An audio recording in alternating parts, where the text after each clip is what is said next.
Boston, 1962. On the verge of an encounter with one of the most feared and elusive serial killers in American history, the Boston Strangler. People said that it was as if Jack the Ripper had come back from the dead to stalk Boston. Twilight, June 14th, victim number 1. The body of 55-year-old Anna Slessers was found with a sash tied around her neck.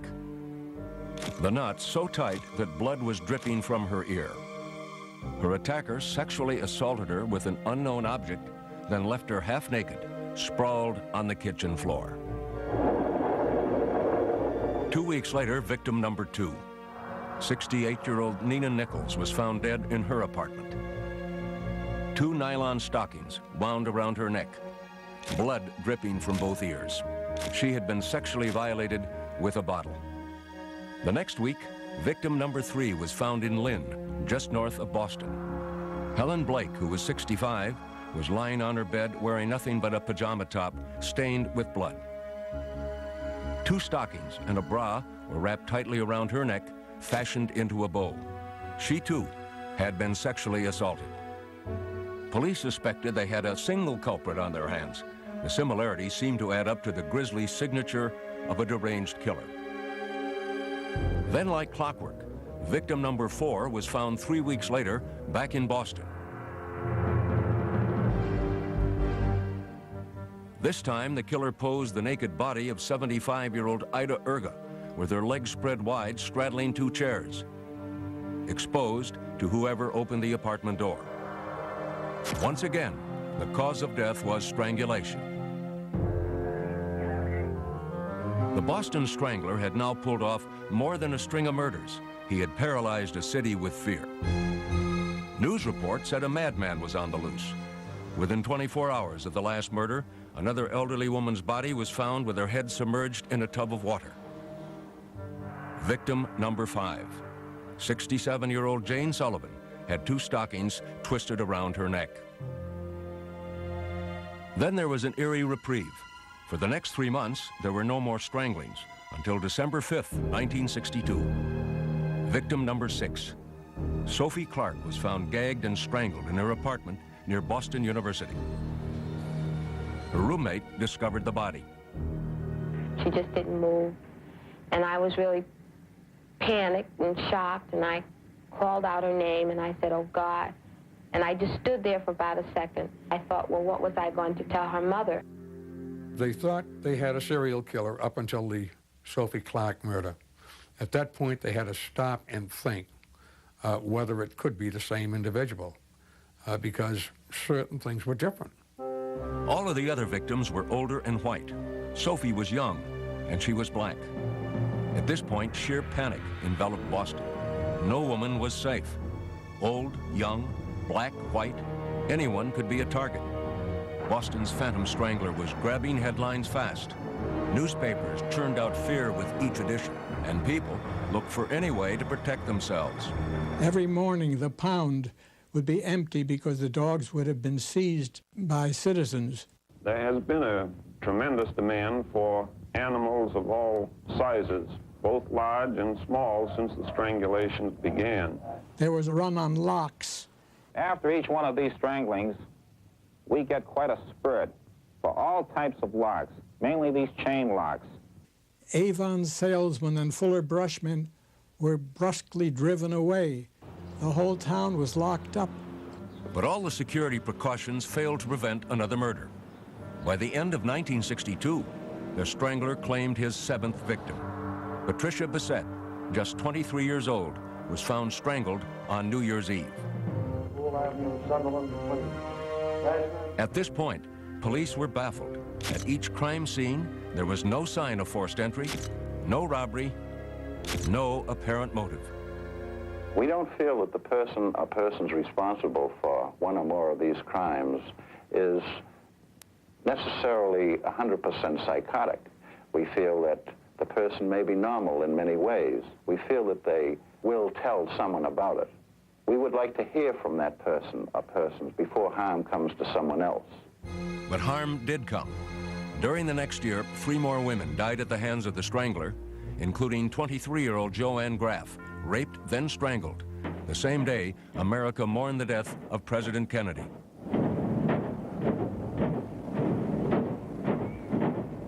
But the most vicious crime of all was yet to come. Victim number 11, Mary Sullivan, just shy of her 20th birthday, was found in her Boston apartment on January 4th, 1964. The killer had strangled her and shoved a broom handle inside her. Propped against her foot was a greeting card proclaiming Happy New Year. Then, just as mysteriously as they started, the murders stopped. The police had exhausted every lead, but had no concrete evidence. So, the state of Massachusetts created the Strangler Bureau, a multi-agency task force with one goal in mind: find the Strangler. This office is concerned. The Attorney General, Edward Brooke, was under a lot of pressure to step in and correlate the various investigations in Greater Boston. As far as I'm concerned, it was one of the most extensive searches and investigations that we ever had. Since June 1962, we've interrogated or interviewed over 5,000 people. We've screened over 2,500 sex offenders who have been released from mental hospitals and jails and institutions.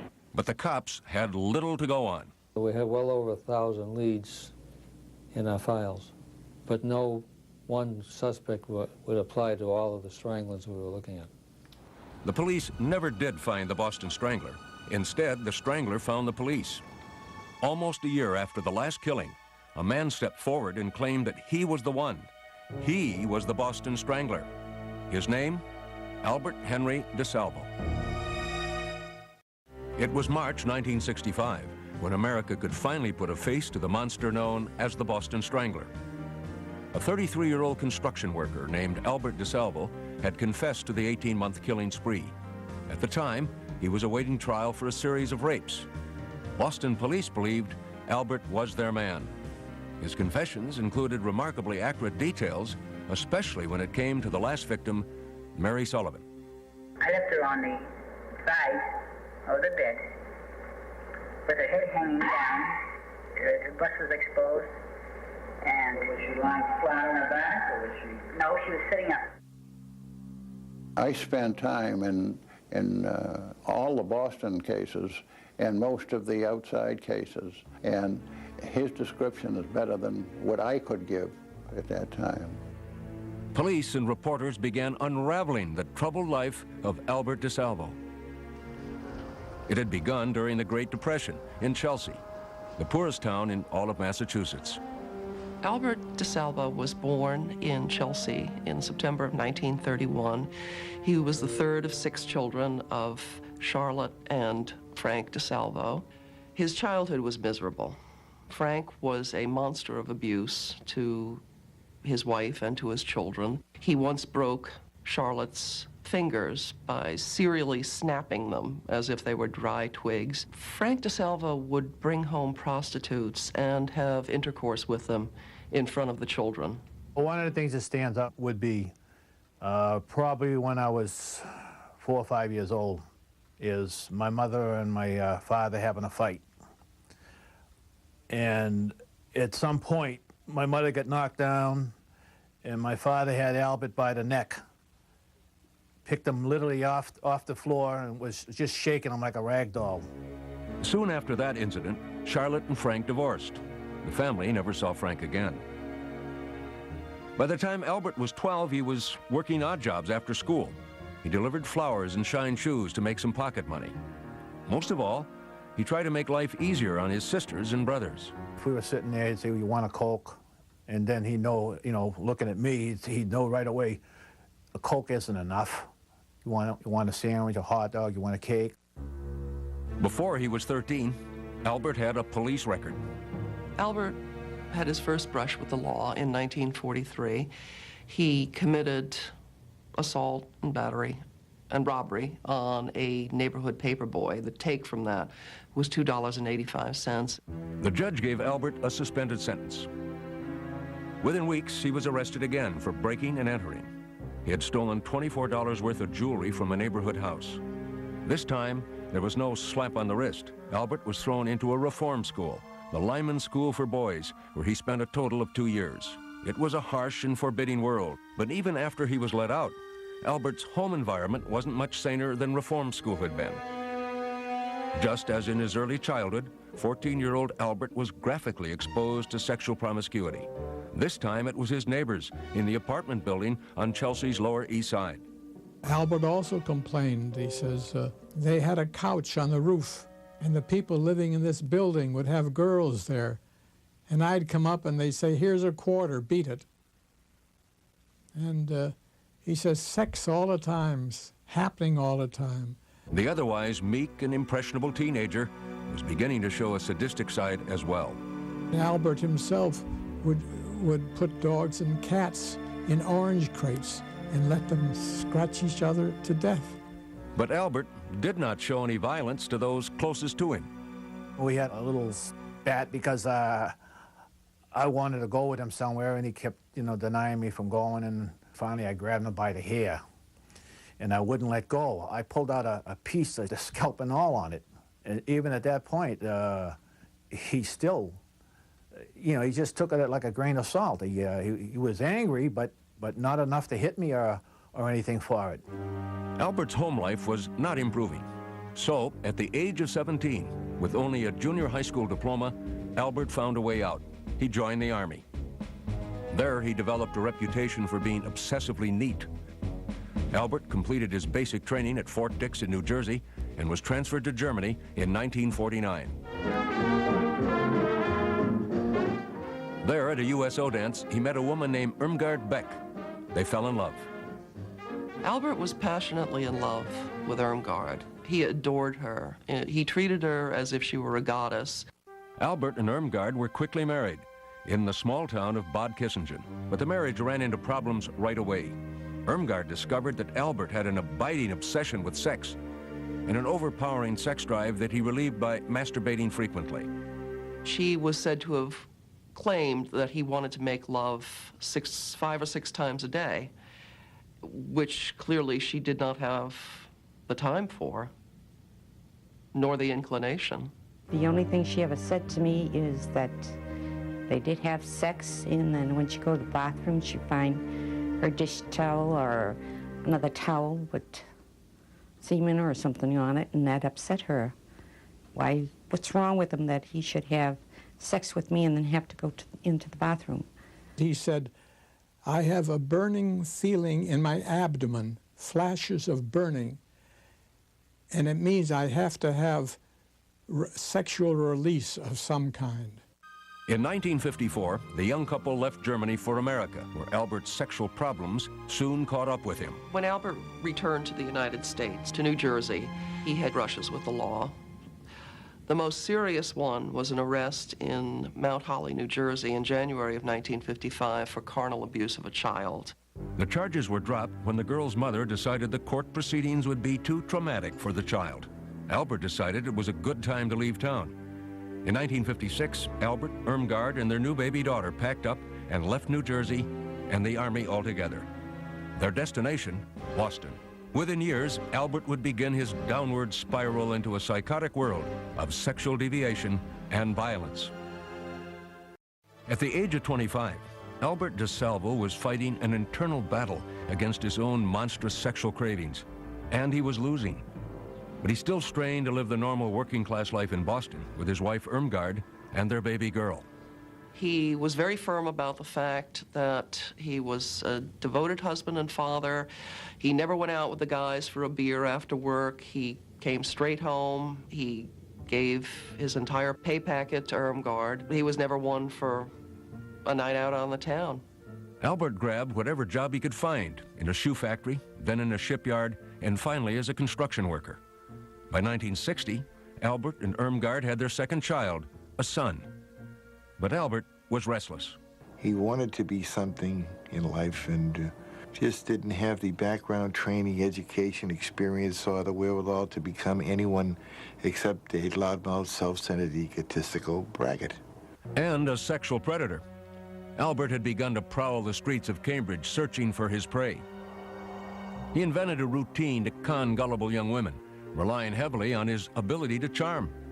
A man claiming to be a representative of a black and white modeling agency, he called himself Johnson, was appearing at the doors of various young women and saying, "You're lovely, you should be a model, may I take your measurements?" That man was Albert Desalvo. He would then say that he was empowered to take their measurements to see if they would fit the photographer's needs, and that he was allowed to give $10 for just their measurements, or $15 in bra and pants, or $25 in the nude. A surprising number of women went along with Albert's scheme. It was not uncommon for Albert to then talk his way into bed with the most trusting of his prey. But some of the women complained to the police. The cops started keeping a watch out for the con artist they called the Measuring Man. Meanwhile, Albert was branching out. He was fast becoming an expert at breaking and entering. And luck was on his side. Although he was arrested and charged with burglary several times, he always received a suspended sentence and walked out of court. Until March 17th, 1961. That night, Albert was caught while burglarizing a house on Broadway in Cambridge. Desalvo had every reason to once again expect easy treatment at the hands of the law. But this time, he himself changed the rules. On the way back to the station house, Albert boasted to the police about his many sexual conquests, explaining in detail the unusual scheme he'd cooked up to con women as the Measuring Man. I give a fast line.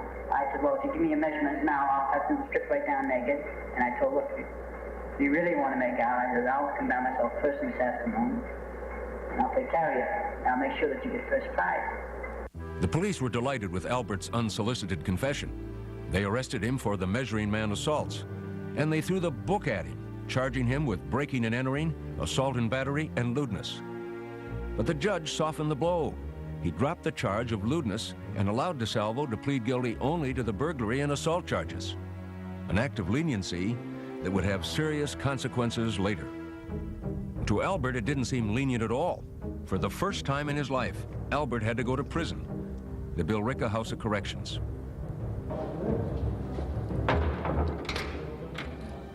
His sentence was just 11 months. In April 1962, Albert was once again a free man. It was 2 months later that the first victim of the Boston Strangler, Anna Slessors, was found dead. For the next 18 months, the Strangler's string of grisly murders terrorized Boston and the whole nation. But the police never suspected Albert Desalvo. Because the judge had not charged him with sexual offenses for the Measuring Man crimes, Albert's name did not come up when the Strangler Task Force combed the police files for suspects. In fact, Desalvo might never have been connected to the Boston stranglings at all if it hadn't been for his insatiable sexual appetite. In May of 1964, 5 months after the last known Boston strangling, Albert began a series of rapes in Massachusetts. These crimes would earn him yet another nickname, the Green Man. The Green Man scheme was somewhat, well, considerably different from his Measuring Man gig. He got the name Green Man from the fact that he wore a workman's uniform. He would drive somewhere, and the urge would be on him. That's the only way he explained it. And he would park wherever there's a place to park. Then he would go in the building, and he would look at the bells. And if there's a name of a woman, he would simply press the bell. He would say, there's a leak, or the superintendent has sent me around to turn off your water so that we can check out the leak in the basement. And of course there would be no leak, but the woman would admit him to the house. He would then bind her and sexually assault her. I don't think it made any difference to Albert who answered. Some were old, some were young. I think his criteria was that a woman answered when he rang the bell. Sometimes he would apologize to his victims. When he would tie them up, he would spread eagle them on a bed, and then he'd kiss them about the body and then do other things. 4 victims of the Green Man went to the police. And even though Desalvo was not recorded as a sex offender, one cop with a good memory remembered that as the measuring man, Albert had been accused of sex crimes. The police told Albert to come in for questioning. Instead, Albert fled to his brother's house. He says, I'm going to be arrested. I says, well, what? What did you do? And he says, I've done some things. I says, what did you do? And he just started to cry. It was then that Albert made a startling confession to his sister-in-law about a break-in gone bad. He says, I did harm to somebody. I says, what are you talking about? He says, I'm responsible for the old woman dying. I said, what old woman? What are you talking about? He says, I broke in a house, he says, and I scared the woman. She died of a heart attack. The woman Albert was referring to was 85-year-old Mary Mullen. She had indeed been found dead of a heart attack in her home, but there had been no evidence of foul play, and Mullen's death was never considered a homicide. Now, Albert brought his brother Richard and Richard's family home with him. When they arrived at Albert's house, the police were already there waiting. Something's going down. I says, you know, how come everybody's all of a sudden look at your car? So he says, well, I think this is it. I think they're going to arrest me. Then he started picking up speed. He ended up driving on the wrong side of the street, half on the street, half on the sidewalk. He was hitting no parking signs, stuff like that there. My husband says, you know, you can't do this. Cops are everywhere. So that's when he pulled over. He says, you stay here, and he got out and he started running. The chase continued on foot, but Albert's politeness kicked in. When one of the cops dropped his gun, Albert stopped running, found it, and handed it back to the officer. The cop showed his appreciation by cuffing him. When questioned by police, Albert confessed to several of the Green Man rapes.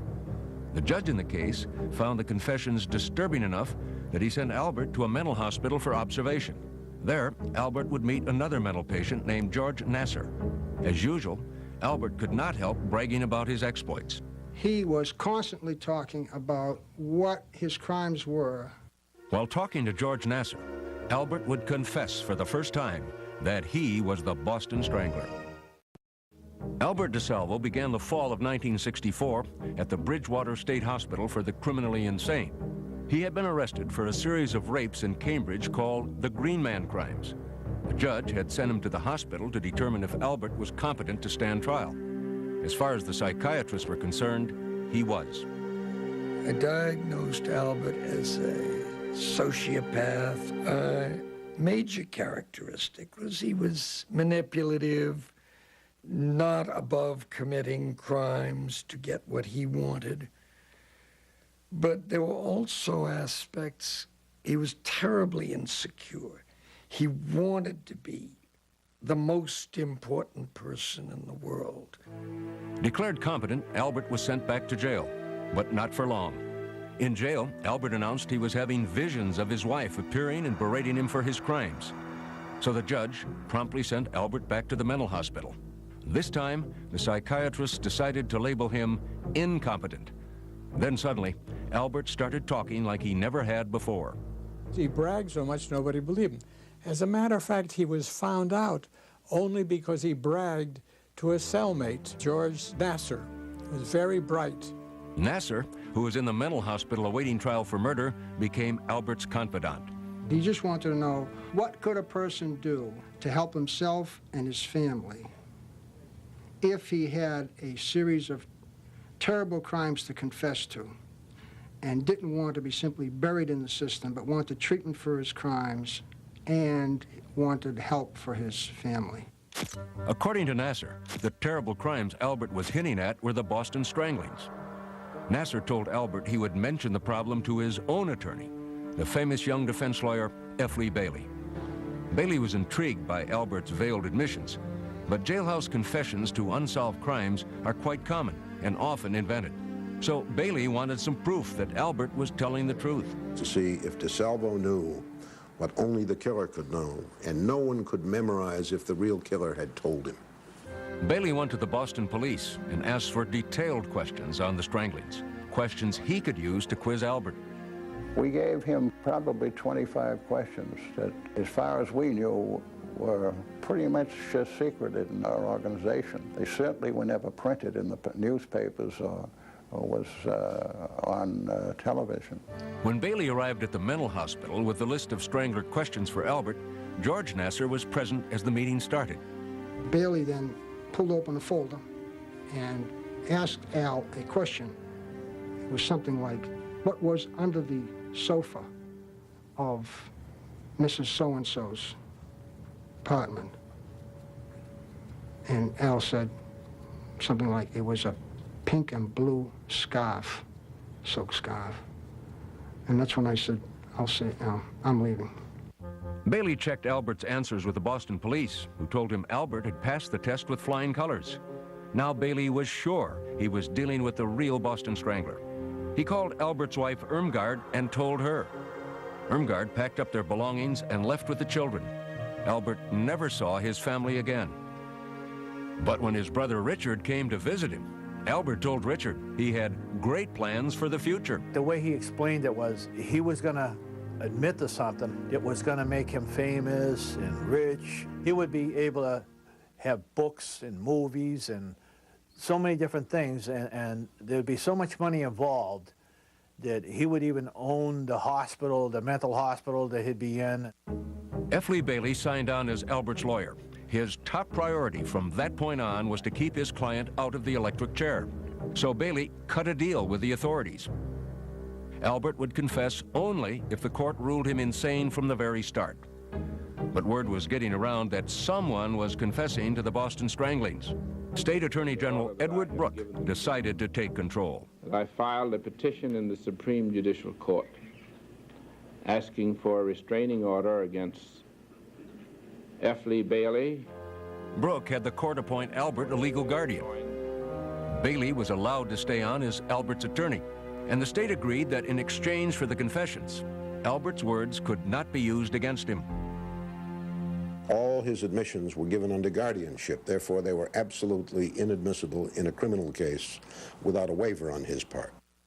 The police planned to corroborate the confessions with physical evidence and then prosecute Albert. The interrogation of Albert Desalvo was now ready to begin. Albert described the murder of Nina Nichols, victim number 2, as he pointed to a diagram of her apartment. I was right here. And you grabbed it. Grabbed her right here. Right, and fell back on the bed. When she fell back, right? Yes. I was in this position here. Right here. Right, and my feet went right around her and crossed over this way here. Crossed around her waist? No, I crossed her legs. Right. You really had her pinned there. I don't even like to talk about this. Then Albert claimed his sexual urges overwhelmed him. As soon as I saw the back of her head, right? Not her face. Didn't see nothing but the back of her head, right? Just everything built up inside me. Before you know it, I put my arm around her and that was it. To lure his youngest strangling victim, Mary Sullivan, Albert explained that he used his green man ploy. I told her I'd come up there to do some work in the apartment. And she said, well, I didn't know nothing about it. But anyhow, she invited me in. I went in with her, and that's where I put the knife to her. And told her, don't scream. I won't hurt you. She was still alive when I had intercourse with her. She allowed me to do it to her. You understand me? After I had taken her clothes off, right? I said, now I'm going to tie you up. I'm going to leave. And I straddled her. So that her hands, I was sitting on them, really. Because she was really fighting viciously, trying to get up, for life. And I had got on top of her so that she could not be in any position to, reach up and scratch me. Strangler. The next grim detail Albert described was one that only Sullivan's killer could have known. There's something I did with her. What did you do with her? I know I left the broom inside her, but I didn't insert it to hurt her and penetrate her. You understand me? In all, Albert claimed he killed 13 women, 2 more than the police suspected. But after hours of talking with him, all the authorities had was talk. They couldn't link any physical evidence to Albert. That was not for lack of trying. There were no witnesses. Fingerprints from the scenes did not match Albert. Nothing connected him to the crimes except his word. He knew a lot of details that had not been in print. So we felt that if he were not the Boston Strangler, he either knew the Strangler or had been with the Strangler. The people of Boston wanted to believe that the Strangler had been discovered at last, but there were skeptics. The Strangler story had been front-page news for nearly 2 solid years, Albert could surely have studied the crimes from the news coverage. It is very interesting to me that Albert's confession reproduces the misinformation that appeared in the newspapers. For example, he grossly mistook the time of day that one of the murders was committed. He was mistaken about the type of weapon in another case. The police had agreed not to use Desalvo's confessions as evidence against him, and they'd been unable to corroborate Albert's admissions with physical evidence. That meant that Albert was never actually charged with the Boston stranglings and never stood trial for them. Instead, he was tried only for rapes he committed as the Green Man. Of course, considering his confessions, most people, including journalists, considered the Strangler mystery solved. To this day, everyone who read those papers believed that Albert Desalvo was the Boston Strangler. Defending Albert on the Green Man charges, Bailey tried from the outset to convince the jury, all of whom had heard of Albert's confessions to the Boston stranglings, that Albert was insane. I hope that they recognize insanity, because I think it will promote some interest in finding out why he is the way he is. The prosecution said Albert knew right from wrong. He would tie the women up. He would touch them on their breast, in their private parts. He was able to carry on a conversation. He was not ranting or raving or incomprehensible as he spoke to the many victims. We use that as a sign that he was sane and that he knew he was committing criminal acts. The trial lasted 8 days. The jury took 4 hours to reach its verdict, guilty, but not insane. I felt that we had given them a common sense, logical case, and I am pleased that they saw it our way, sir. Albert was convicted on all charges. The judge sentenced Desalvo to life in prison. Albert Desalvo had never been formally charged with killing any of the victims of the Boston Strangler. Technically, all the cases remained open. But as far as a relieved nation was concerned, the Boston Strangler was at last behind bars. But Albert had other plans. Convicted of a series of rapes, Albert Desalvo had been sentenced to life in prison. He had confessed to being the Boston Strangler, but would never stand trial for those crimes. In January 1967, he was returned to the mental hospital, awaiting transport to prison. A month later, he connived with 2 other patients to break out. Insofar as we know, one of them, at least, must have had either a key or some type of metal artifact, whereby he was able to put his arm out of what is known as the peephole in the door. The 3 escapees jumped down an elevator shaft under construction and scaled a brick wall. In Boston, they split up. Midnight, February 23rd, 1967. Albert Desalvo was on the loose. Once again, fear gripped Boston. It was a repetition of what they had gone through when he was running around loose, killing people. Believe me when I tell you, the population of Greater Boston is 2 million. Let's say 1 million were women. 1 million women were in panic in Greater Boston at that time. One newspaper offered a $5,000 reward for Albert's capture. Desalvo's lawyer, F. Lee Bailey, said he would double that amount if Albert was captured unharmed. Police, heavily armed and carrying tear gas guns, combed the state. The hysteria was incredible. It was front-page headlines in all of the newspapers. Newspaper articles appeared warning women what to do and what not to do. Albert, meanwhile, decided to pay a visit to his younger brother. I was kind of happy to hear his voice calling me from downstairs, rang the bell and says, "Hey, it's your brother Al down here," but surprised at the same time because, you know, even though I knew at some point he would escape, I just didn't know when. Richard agreed to help Albert. He gave him civilian clothes and a gun. Now, armed and dangerous, Albert made it out of Boston and headed north to the city of Lynn, where police were on the alert. The captain grabbed me and he says, "We have information that Desalvo's in Lynn." And I said, "Oh, wonderful, that's all we need today." It was 36 hours after Albert had escaped. After walking around undetected for a few hours, dressed in an old Navy uniform he had found, Albert stopped at a shoe store and asked to use the phone. He said he needed, quote, to call F. Lee. And as soon as he said that, we all turned and realized that that was Desalvo. And while he was calling Bailey, we called the Lynn police and told them he's here. While we were waiting for the police, I don't know why, but I asked him, did you strangle all those 13 women? And he responded, I think I got the words exactly as he responded, I honestly don't know. I know I did some of them. Within minutes, the police converged on the shoe store. We dashed into Simon's.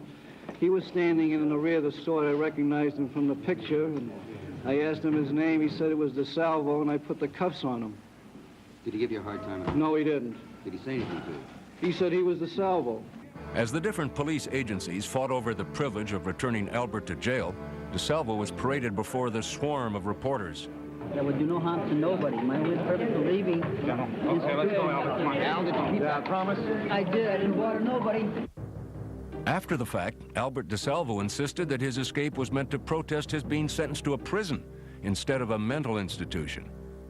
Albert has had a single-minded and often articulated desire ever since he got in the place, and he initially retained me for the purpose of getting him to an institution where there were doctors. It was that simple. After his capture, Albert was promptly shipped to the place he had tried desperately to avoid, Massachusetts' toughest penitentiary, Walpole. There, he was reunited with George Nasser, who was serving a life term for murder. The two hatched a deal they hoped would bring them money and fame. My agreement with Al was simply this. If you promise me that you will confess to the crimes, not lie, confess to the crimes that you say you committed, and you will follow through with the program of psychiatric treatment and of assisting your family and of publishing a book concerning your crimes and concerning your treatment, I'll help you. It's a contract. Nasser began helping Desalvo draft his book, and he rarely left Albert's side. Nasser was always there, and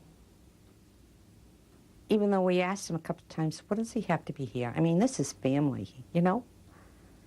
He says, well, he's only going to advise. I says, he's sitting there doing nothing. Albert decided to cash in on his infamy with a sideline business. In the prison crafts room, he began assembling women's jewelry. His specialty was chokers. But Albert also had serious problems to face. He was a walking target for the other inmates. And they were all going to get him, you know.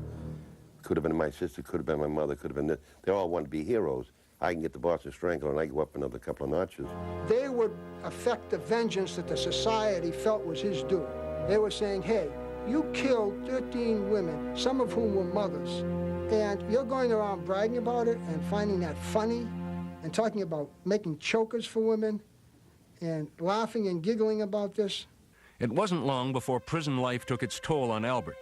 Within a few months, he looked as though he had aged years. He was worn out, absolutely worn out. He wasn't a guy to do time.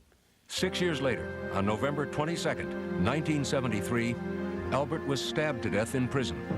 He was 42 years old. 12 hours before his murder, he had made a phone call to one of his old psychiatrists. He said that he wanted to meet with me to tell the real story of the Boston Strangler. We were going to meet him at 9 a.m. Monday morning. He was killed at 2 a.m. that morning. My belief was that he was going to say how he got into this here, that he wasn't the Boston Strangler, who put him up to it, and name names. That was one theory. There were others. Albert was selling speed in the prison, and he was selling it at less than the syndicate price, and he'd been warned, don't do that. And Albert didn't take orders from anybody, and this time they killed him. He was killed over 2 pounds of institution bacon. He was supposed to give a pound to someone else and didn't. The case of Albert Desalvo's murder remains open, and so do the Boston Stranglings. Despite widespread public certainty that Desalvo was the strangler, some of those familiar with the case have lingering questions. Everyone wanted the Boston Strangler off the street. And if someone wanted to confess to it at that time and could give any reasons why he was, I think we were willing to accept it. He wanted to be world-renowned. And of course, if you confess to the worst serial murder since Jack the Ripper, you're going to be famous, infamous.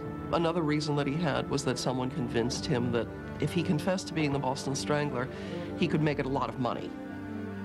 As far as the investigators are concerned, there is no mystery. Albert Desalvo was the Boston Strangler. I've been asked many, many times over the years if I really thought that Albert Desalvo was the Strangler.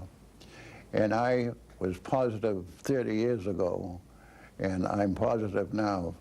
Albert Desalvo never published the book that he thought would make him a rich man. But shortly before his death, he did write a poem and gave it to his lawyer, Tom Troy. Here's a story, The Strangler, yet untold. The man who claims he strangled 13 women, young and old. He struck within the light of day, leaving not one clue astray. To reveal his secret will bring him fame, but burden his family with unwanted shame. Today he sits in a prison cell, deep inside, only a secret he can tell. People everywhere are still in doubt. Is the Strangler in prison or roaming about?